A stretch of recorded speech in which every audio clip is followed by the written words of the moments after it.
Another rendezvous for SpaceX and the ISS, BigDog's got a big arm, and crowdsourcing for cancer, how you can get in the game. All that and more coming up on the Daily Orbit.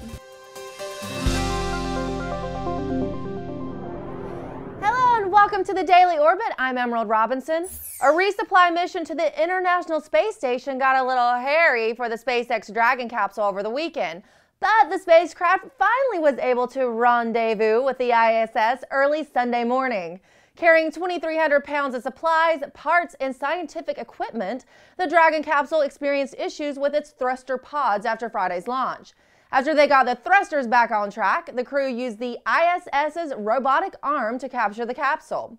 This is the second of at least 12 supply missions by SpaceX, and the company said that the scientific experiments delivered by Dragon, quote, carry the promise of discoveries that benefit Earth and dramatically increase our understanding of how humans adapt to space.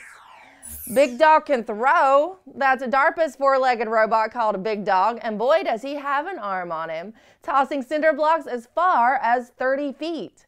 This bot has an extending arm that it uses to toss the block over its shoulder. And watch out, engineers said you now know that robots are capable of throwing heavy objects straight at you. Well, that's comforting.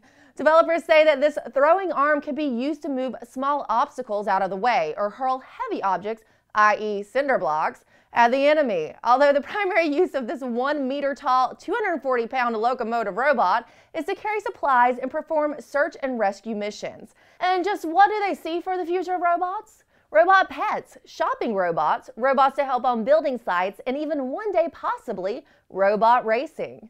One engineer said, whatever the case, we now know what robots are capable of if they ever turn on us. Again, not reassuring.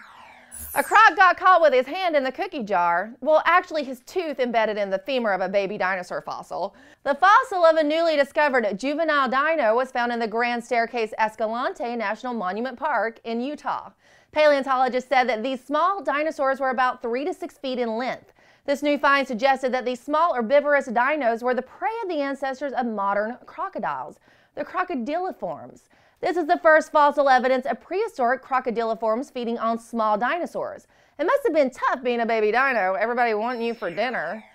And here's a way all you gamers out there can get involved with cancer research. In looking for a cure, Cancer Research UK, or CRUK, is getting in the game. CRUK has announced its plans to develop a mobile game meant to outsource some of the more monotonous aspects of cancer research to citizen scientists willing to lend a few spare minutes. CRUK said that if they had to rely on their team to sort through all the data, it could be years and years before all the information could be properly analyzed. This isn't a first in crowdsourcing for CRUK. Last October, their web-based exercise called Cell Slider had thousands of citizen scientists looking for irregularities in cell slides. Have fun? Help find a cure? I'm down for that. Well, shark populations are sinking. A new report from a collaboration of U.S. and Canadian biologists says that overfishing kills an average of 100 million sharks worldwide each year. Using data from global shark catch reports and almost 100 past research papers, they estimated the total number of unreported shark deaths that occur annually, taking into account illegal catches and discards for the first time. They say sharks simply can't keep up. The mortality rate exceeds the average rebound rate, explaining the decline in most species for which data exists. Biologists are calling for protective measures to be amped up to avoid more loss and possible extinction. So, in other words, save the sharks, even if they do bite. And that's all for your Daily Orbit. See you tomorrow, Orbiters. Save the sharks.